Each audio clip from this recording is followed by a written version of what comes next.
everybody, and welcome to another Smile tutorial. Today we're going to be taking a look at the enemy editor, and this is going to be a general overview of the editor here. This isn't going to go into the specific enemy types. Those will be split up into different tutorials based on enemy types there. So anyway, for the enemy editor, to get into it, you need an enemy in the room. Right click on the enemy and then click on species, and that'll bring out this editor. And there's a lot of stuff in here, which is why this is just going to be an overview of what this is before we actually get into the types. So first off, in the top left corner, this is the list of enemies. So you scroll through here, all the enemies known by their pointer value in the ROM. So if you have any enemy in a room, you can change it to any other enemy you want. You've got the whole list of enemies here. It's got the unknown thing too. You can even add enemies or remove enemies, and you can get Smile to recognize them. So let me just cancel all that. Basically, let me get my folder open here. So if we bring this up, in files, you have enemies folder and Smile. So these are all the enemies you see. These are the text documents for the enemies. So all the text you see in the, so this one's Series Ridley apparently. So you got the text files, you've got the GIF images that Smile uses. So those are all in your enemies folder in there. And to add them, you would simply just add another GIF text file and make sure the enemy is actually in the ROM. And then you can place it using this, and you can scroll down to get it. So that is what the top left is for. If you hit cancel on that box, anything you change will not be saved. Hitting OK, any change you do will be saved, so you want to be careful with that. So immediately beneath that is the special window, and these just change the special value, which gives it different properties. So respawn, it's going to automatically add the value on there for you, so now this enemy will respawn. You can make it a platform. Platform you could use on enemies like the Kagos because you can stand on top. Also the platform rippers, I believe have been referred to as trippers, or these enemies here, but use as platforms. I'm not entirely sure where the tripper is. It's not down there. Okay.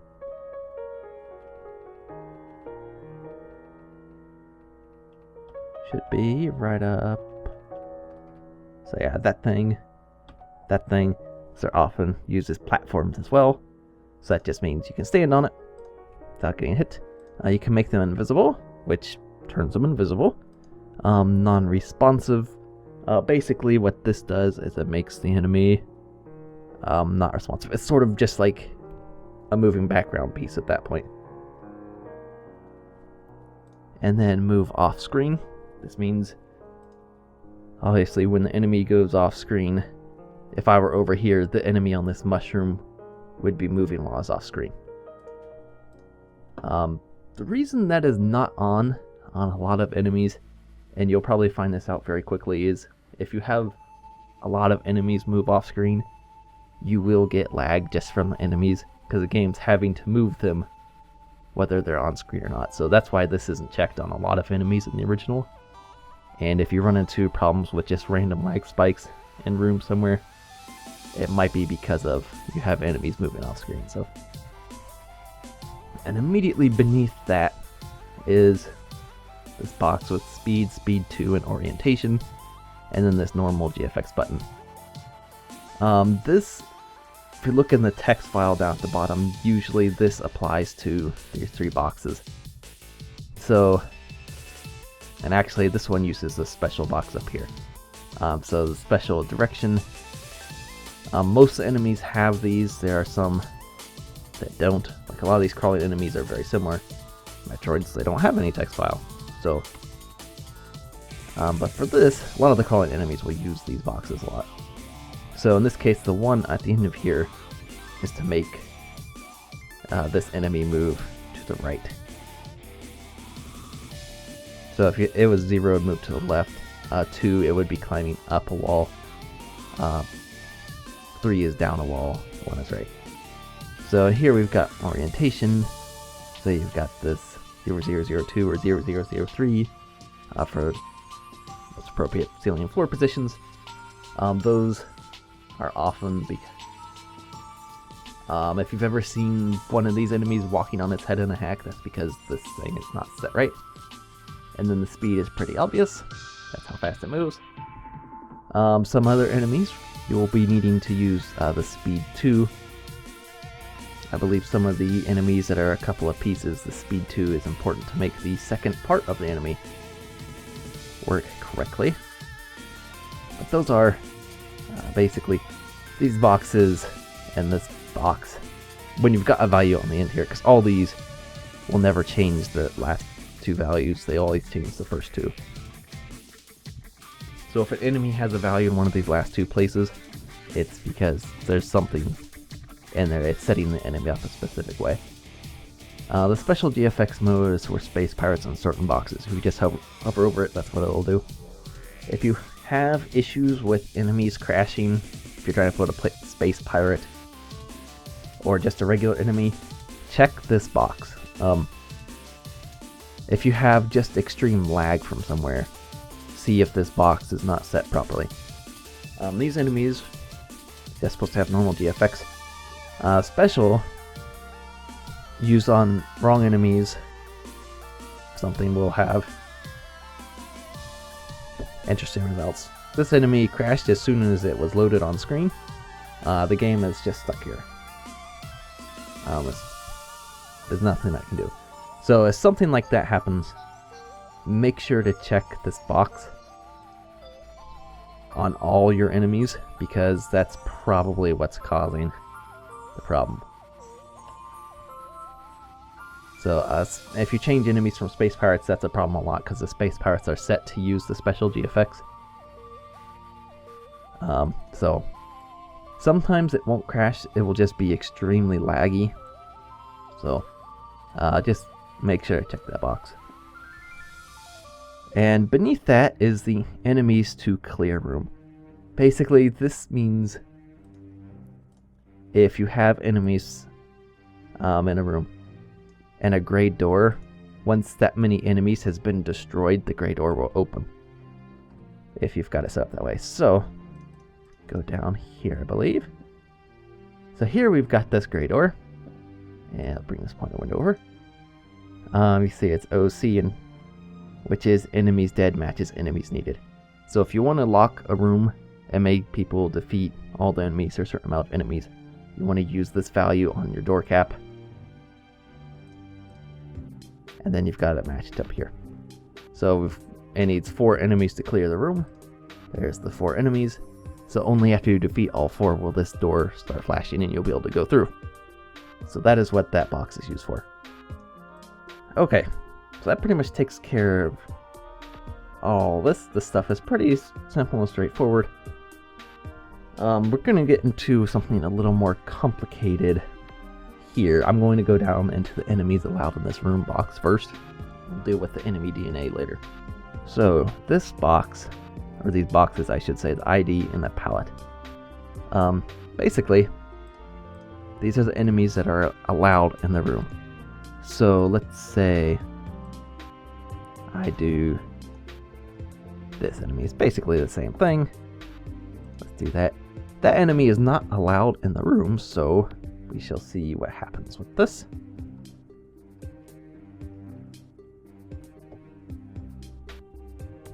So you can see something is clearly not right with this. That is because the enemy is not allowed in the room. So in order to get the graphics right, and this is honestly gets a little complicated sometimes when issues come up with that. It's a little annoying to track down to see what exactly you did wrong. Oftentimes you will only see up to 4 enemies allowed in a room. anymore, and you start having trouble sometimes. So basically, to add or remove, you just double click, you remove it from the list if you need to get rid of one. Double click on this, it'll add this back in the list. So let's just set this up here. So now that's no longer in there. If we do it now, I've got it in there, but now you'll notice the palette is different. The game normally uses like 02 and 03 for a lot of the enemy palettes. Some of the ones with even more enemies, they obviously need some more palettes. You have to be careful with this, because this gets into some palettes where other things are used. So you could start seeing some overlap. I believe, let me check. I believe if we did this, let's take a look at this. I think this shares the beam palette, which maybe it doesn't.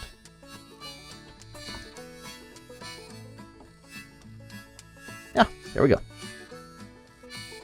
So yeah, 06 is basically your beam palette. So if I were to change my palette again,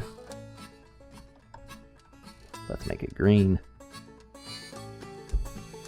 And then there you go. Now you've got a green enemy. So that's why you've got to be careful. Some of the values are never used for enemy palettes. So 06 is never used.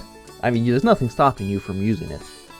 But just keep in mind, they do normally have specific palettes that are used in rooms for enemies. That's sort of set aside for them, so that the other palettes in there, like 06, could be used for beam palettes. And there is actually something we can do here. So let's say we want our enemies to be a different palette, but we don't want to make all of them a different palette. You can have them share the same palette. Basically what's going to happen here is this enemy, this stone Gamer, is going to share the palette of the Kago. And because the Kago is the first on the list, I believe the Gamer will share the... I'll take that back, it's the other way around. Now the Kago is sharing the Gamer palette.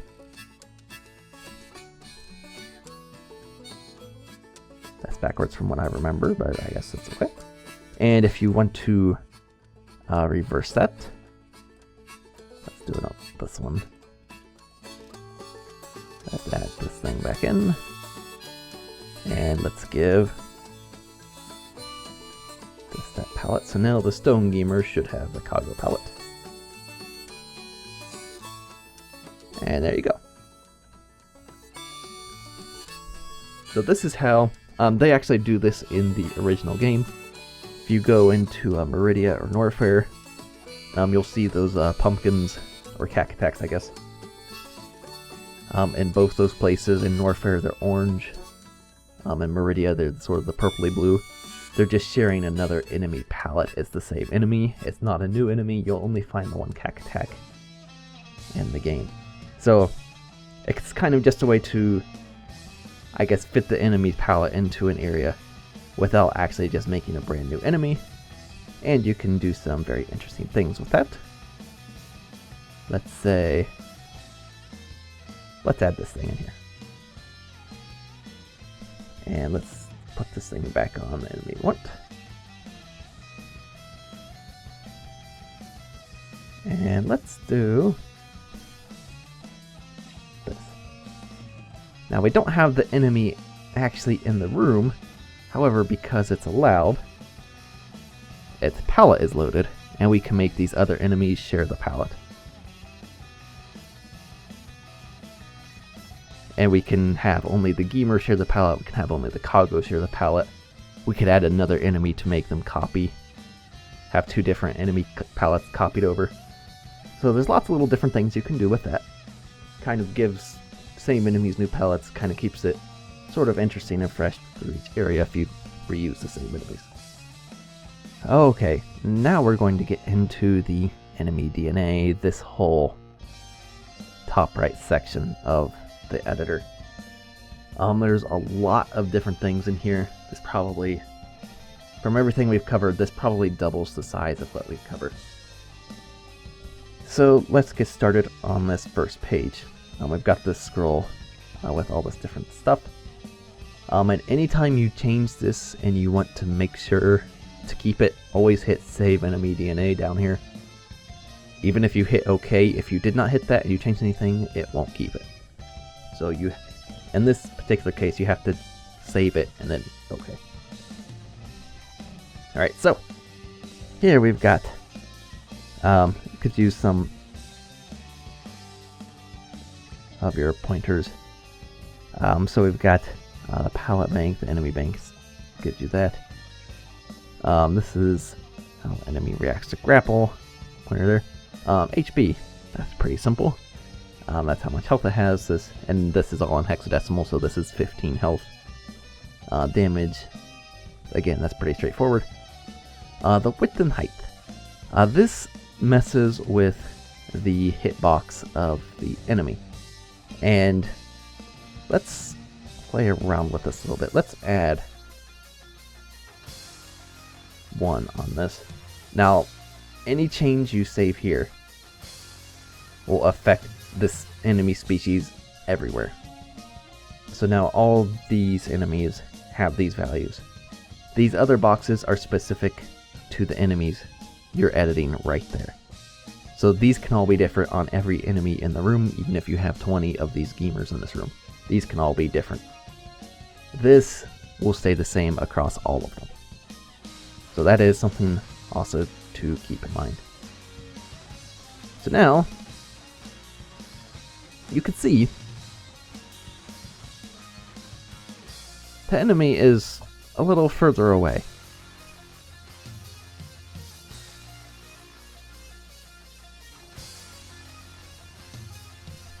So that is, you're basically changing the hitbox values of the enemy, making it smaller or larger.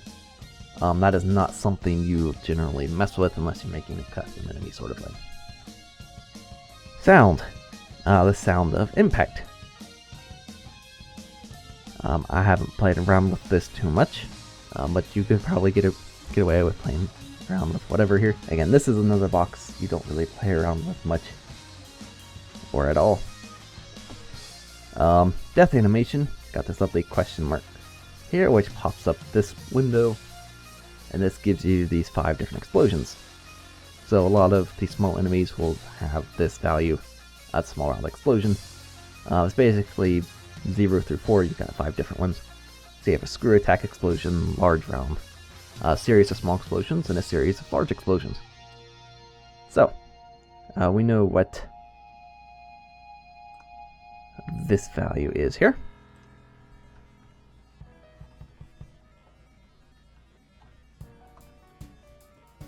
So that is the first value right there.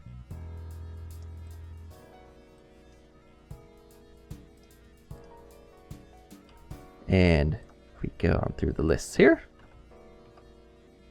there's your screw attack explosion. And again, this is just sort of preference. If you use any of the, we'll see them here briefly, but if you use any of the like multiple explosion ones, that was your large one. These next 2 will be the multiple explosions. These can cause lag when you defeat an enemy, depending on what's all going on the screen.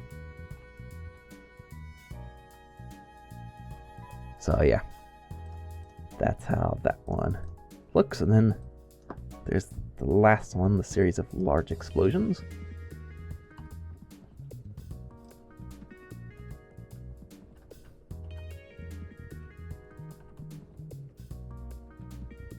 And so that's all the explosion types. That's pretty straightforward.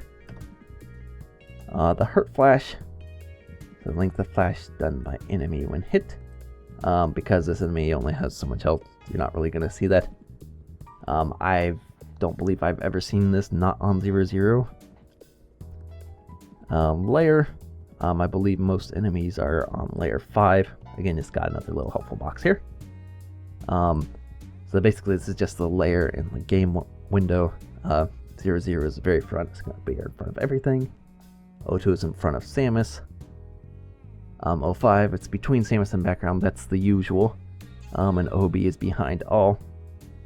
So you could, if you had just empty space in the background, this room has a background pointer, so you can't really see it. If I were to do OB, the enemy should appear behind the background.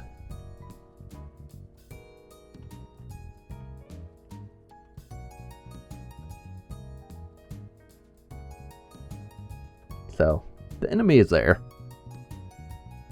You just can't see it. It's not invisible, it's just behind everything. So again, that's not something you would use too much. You could come up with some interesting things for that, but it's not really something you'll probably be changing. So, in the next window here, scroll over one, you've got a palette pointer, the enemy tiles, bytes for GFX, the enemy parts, vulnerable pointer, and item drop. Again, 2 of these, or 3 of these rather, have these edit buttons. Let's start with the palette pointer here. So this is just pointing to a palette in the ROM. You can import or export palettes. You can change these however you want to make your enemies different colors, obviously. And that's pretty straightforward. You would save it here, save, hit OK, and then you would have your new palette. The enemy tiles. This points to the location in the ROM where the actual graphics for the enemy are, so it knows it's loading those tiles for this enemy. The bytes for GFX, this is how much it's giving to the graphics for the enemy. If you make custom enemies, this value will be larger, or smaller, I guess. If you have like a cargo size enemy, you'll obviously need more bytes for the graphics. So you see this one's set at 800. These are set at 600. This is, again, not something you're going to use just for regular enemies. If you start doing custom stuff, though, this is something you're going to end up using. The enemy parts. Again, it's one enemy part with this enemy, so it's just going to be one. The vulnerable pointer and item drop. So what these do, these will open up the vulnerabilities window here. Basically, you've got down here. So the first one, basically with a 0 in front, it equals the damage. 02 is normal, so basically this is your normal shot with Ice Wave Plasma. 00, this is why your beam will not destroy, your beam without plasma will not destroy these stone beamers because it's not vulnerable to them. Basically, it'll take no damage. 01, I believe, is half damage. 04, I believe, is double damage from certain things. So you could play around with that. And again, this affects the whole species, and you want to be careful with these because there are enemies that share vulnerability pointers, so you might get some weird effects. Some rippers I know share with another enemy. I don't remember which one, but they share with another enemy, so you might start having vulnerable rippers when you didn't really mean to, when you just changed something else. So you'll want to be careful with that. And you've got these other 2 options down here. If you put an 8 in front, you'll damage the enemy, but it will never freeze. So you can make it so that with Ice Beam, you won't freeze enemies, it will just destroy them. For instance, that would be nice on a lot of refill bugs. That way you don't freeze, have to use an extra shot. You just shoot them and be done with it. That might be one possible use for that. And then the last one down here is FF. That's freeze but don't kill, so no matter what, if you have Ice Beam, you can't destroy it. I know Card Weaver has done that in Cider and the betas he sent out. So Ice becomes more of a utility and not so much an offensive beam there. Basically, it's to help you get around, so you can keep shooting refreezing platforms or enemies or whatever. You'll never destroy them with that. So you've got all these different options. You've got all your beam combinations, your missile, super missiles, your bombs, which also shares with space-time. Power bombs, your speed running, your speed jump, so 2 separate values. Your screw attack, charge, hyper, and special. Pseudo, screw attack, and then this is possibly unused one. With the charge, hyper, and special. So the stone gamers are not weak to charge, they're immune to charge. So even with plasma, if I were to charge a plasma shot, it should not hurt them because they're not actually hurt by charge. And then we have the item drop. And this, quite honestly, I am not 100% sure how this works. Basically, you've got all your possibilities here. So for instance, for just a regular small energy, that's the most likely drop on this. Big energy is a very low priority drop. It's never going to drop a missile. It'll never drop a super missile. It also has a pretty high rating of dropping nothing, so that's a good possibility that will happen. And a very low possibility of dropping a power bomb. Now, the reason I don't quite understand how this works is because none of these bars are all the way up to the top. Like, it's not, this is definitely going to happen. And a lot of them, they're a lot like this. And I'm not quite sure how that affects the RNG values when playing the game and you actually defeating the enemy. So, but you always want to make sure to check this for your enemies. I know in some acts, sometimes it's issues getting power bombs. So sometimes it might be a nice thing to go into this and give an enemy, or a couple different enemies that players will encounter a lot more in the hack, some higher power bomb drop rates. That's a suggestion you could do with that. But just play around with it. You should come up with something that's pretty reasonable for your hack.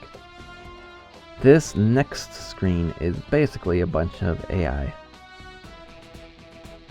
So got your initiation and running AI. These you'll never mess with these. Just playing around with enemies. Most of these you won't mess with. These are more if you're making custom enemies. You'll want to make sure this stuff is set up properly. So those two, don't really need to worry too much about. Here we have a touch AI though. So this happens when Samus touches an enemy. So we could see this value here, this 8023, that's normal harm to Samus. If it had the 804C, there would be no effect. This value is Moctroid harm to Samus. This one's Metroid harm to Samus. Walking into an enemy, it's a normal hit to enemy. It's only for shots, so. And then this the DC 1C shot reflected only for shots. You also have the shot AI, which again has some interesting values. Now these basically, you can see they share the same things. So these last two here are more for the shot AI, and the first four for the touch AI. So let's try the DC 1C on this one. We'll take a look. And basically, this is kind of going to turn this enemy into a reflect.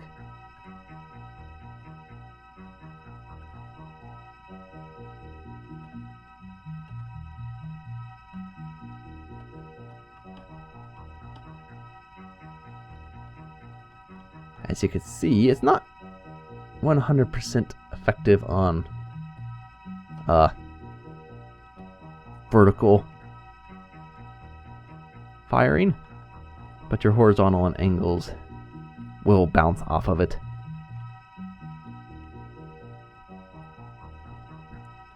So that is what that value does.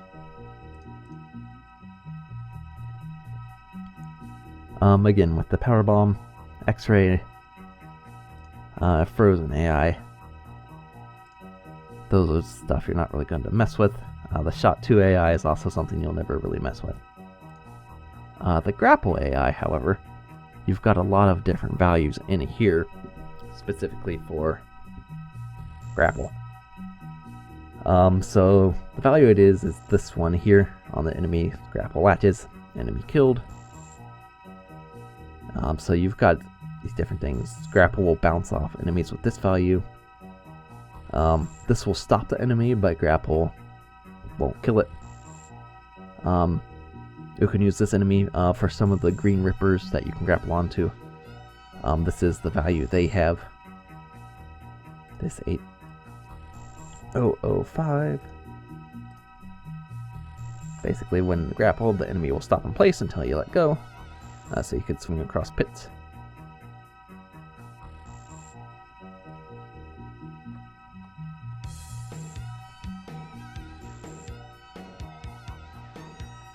So that value is so you can turn different enemies into grapple points. Although you want to be careful with that because players won't always suspect that's what you're doing. So this last box, basically full of unknowns. You'll see this box has a value in it. Unknown what it's used for. These boxes are just labeled. I don't know. Jathys didn't know when he got through this stuff what these were for. So this last one you won't be doing anything with ever, I don't believe. But that is your basic overview of the enemy editor. There's a whole bunch of different things you can do just with this, kind of give your hack a new and different feel. So it's worth playing around and trying different things with. Obviously you can have things like that grapple thing happen. Maybe build something around that somehow. In the next tutorials, we'll be going over certain groups of enemies, because a lot of enemies share similarities. You'll notice all these ones are close together here. That's because they're all pretty much the same thing. So when I go into specific enemies, I'm going to try to group all the enemies that are basically the same type together. So all the crawling things will be in one tutorial. I'll do tutorials on all the others separately as well. That will definitely take some time to get through because there are a lot of different ones and a lot of single sort of one-off enemies. So we'll be working on this one. But hopefully just going over the overview kind of gives you a better idea of what's in the editor and what you can do with it. There's a whole lot of fancy things you can do with just regular enemies using this, so highly recommend testing things out and seeing how that goes. So anyway, thanks for watching, and we will see you in the next tutorial.